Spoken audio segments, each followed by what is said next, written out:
So when we talk about molar concentration, I want you to think in your head of something that you can wrap your brain around, something that you have a lot of experience with every day. And that is taking water, mixing sugar into it, all right? So what you do anytime you take something that can dissolve and you put it into a liquid that can dissolve it is you create a solution, right? We all know this.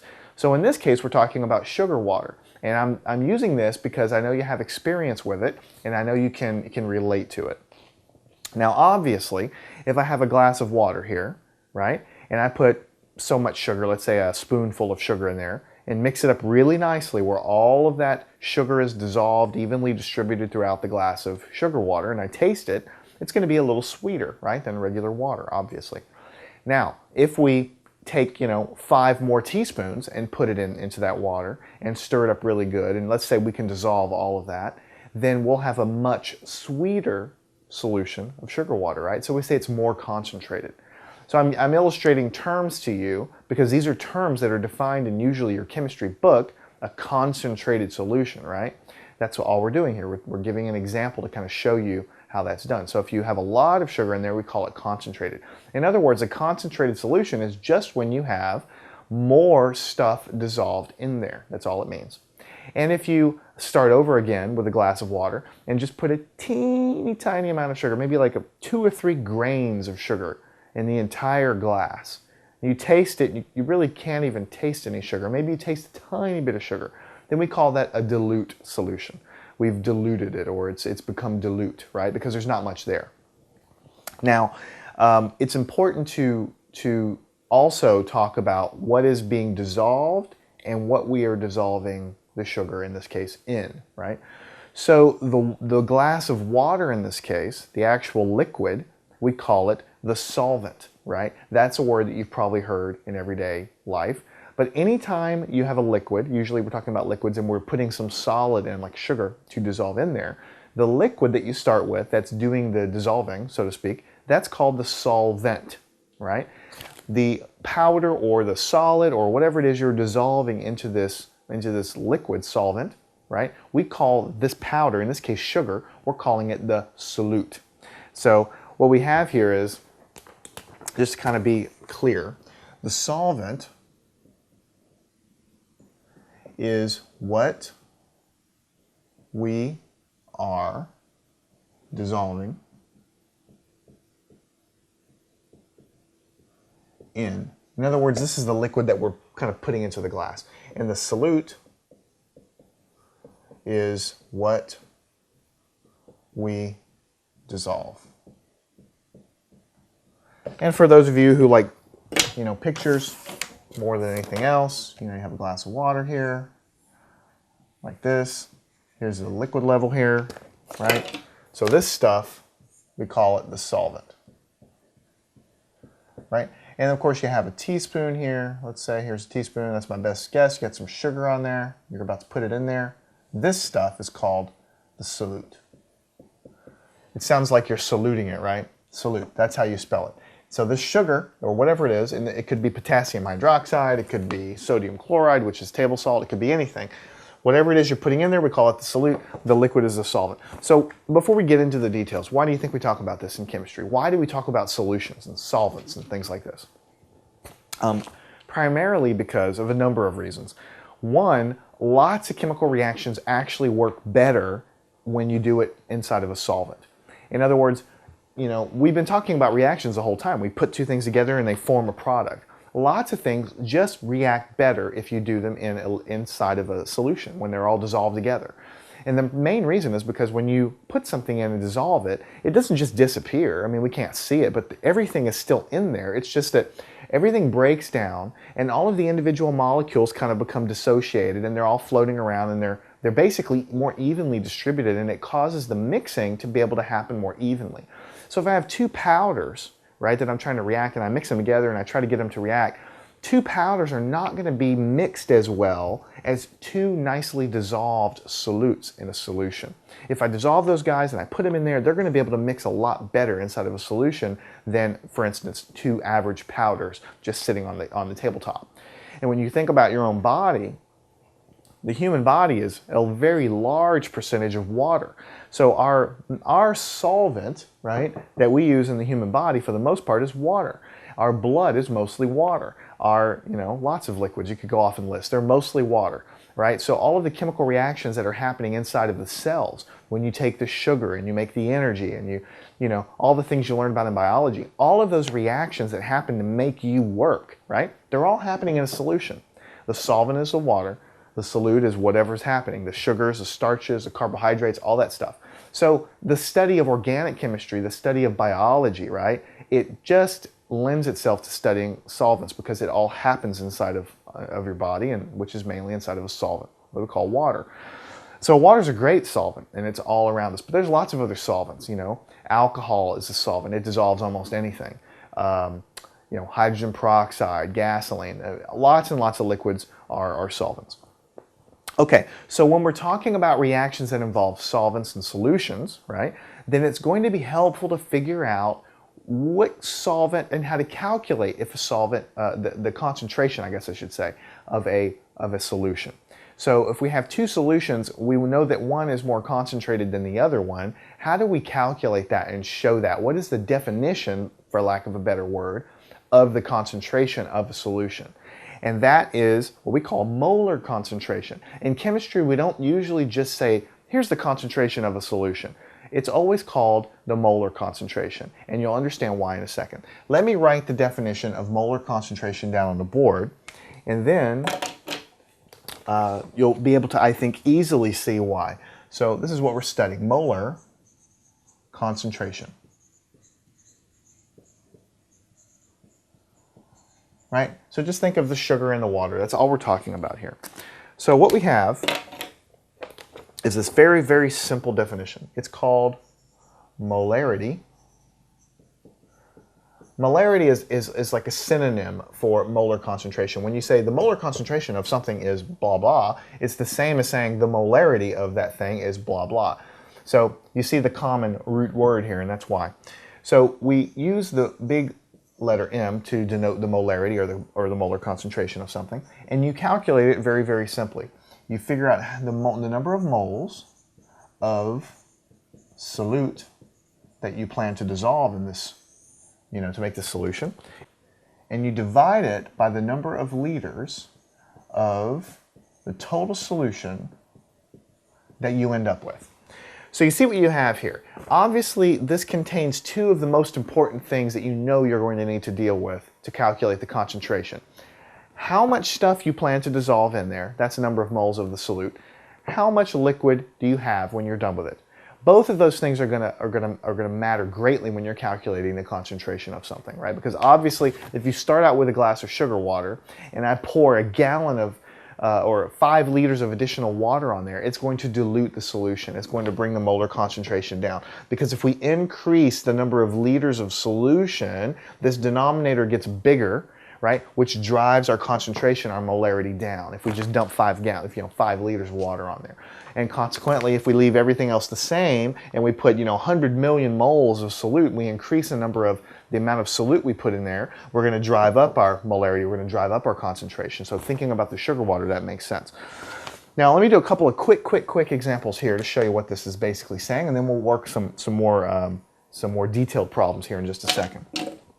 So for instance, to put this to work, if I have a solution, we'll call it M, where I'm going to dissolve 0.5 moles, right, moles of NaCl, which is table salt, right? And I'm going to do that in 1 liter, and I'm going to make 1 liter of solution.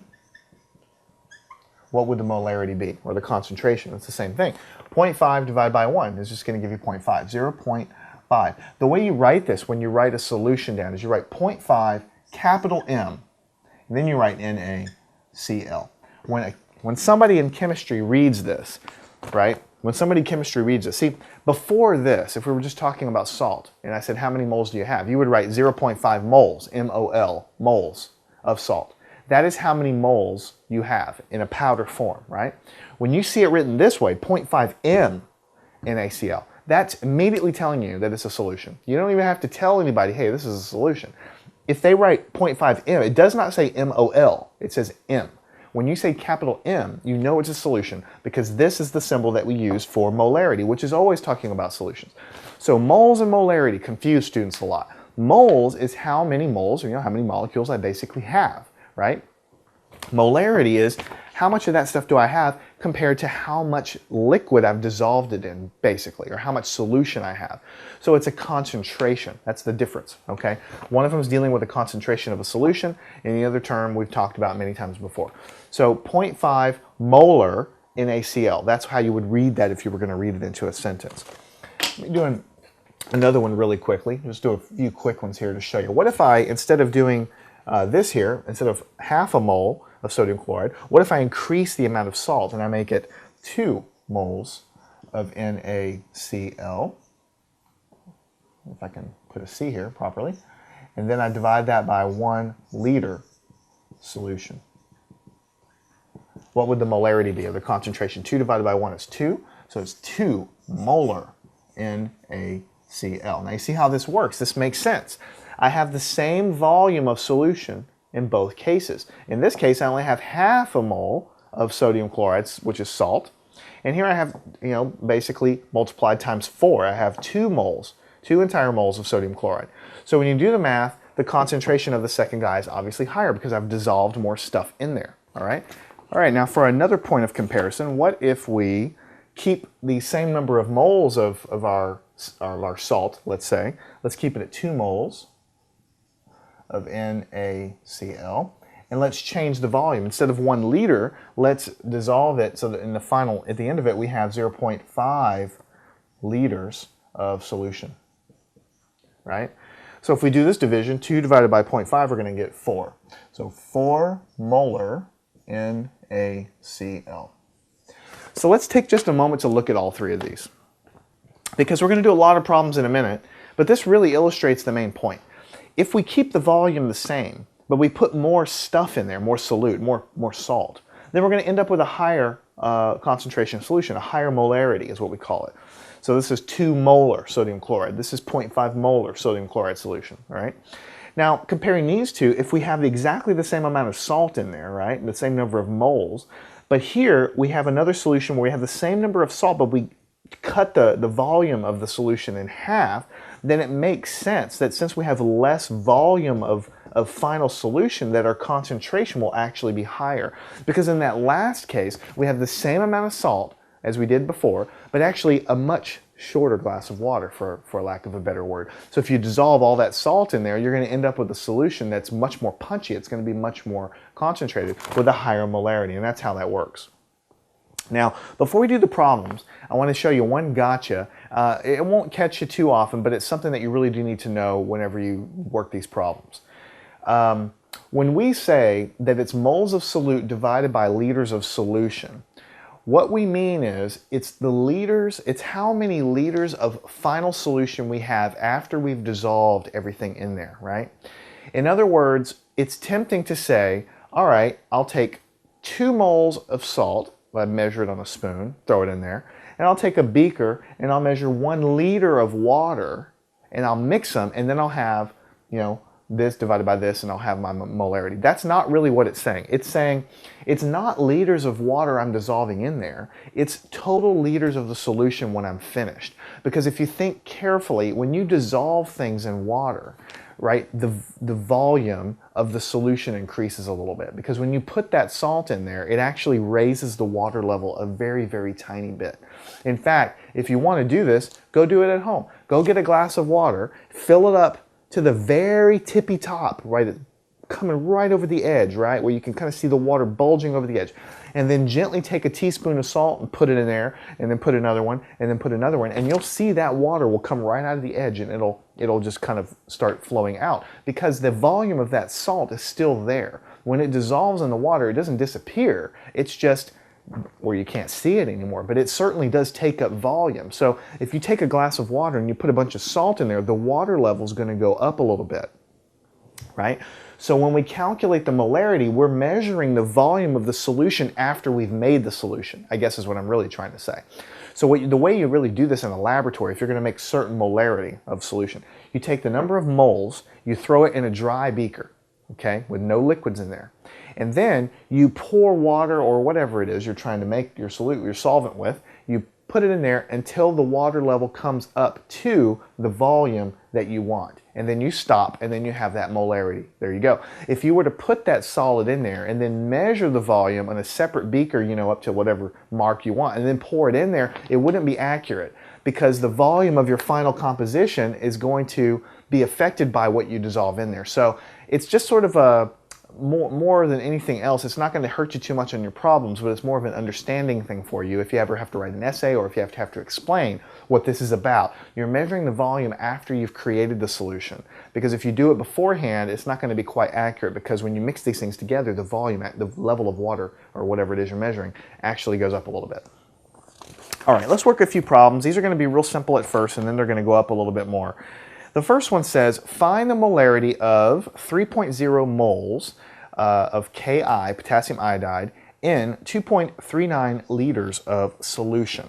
All right. So what we know is we know how many moles of potassium iodide we have, and we know how many liters of solution we end up with. So the molarity is 3 moles of Ki, and I'm writing this down to kind of help me, you know, realize what we're doing here and to kind of illustrate everything as well.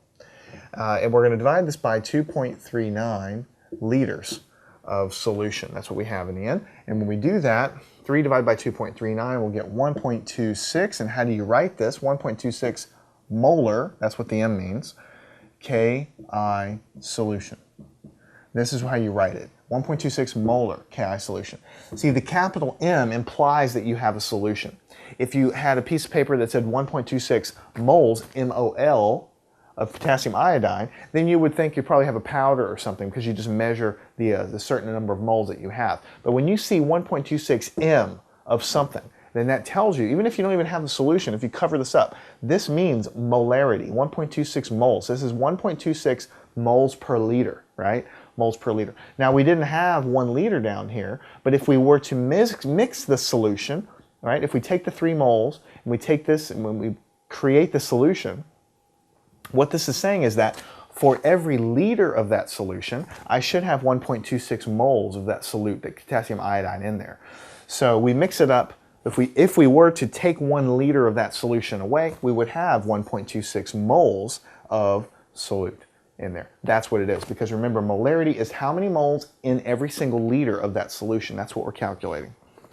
Okay, now for the next problem, let's find the molarity of 0.000700 moles of Li2CO3 in 10 milliliters of solution. 10 milliliters of solution.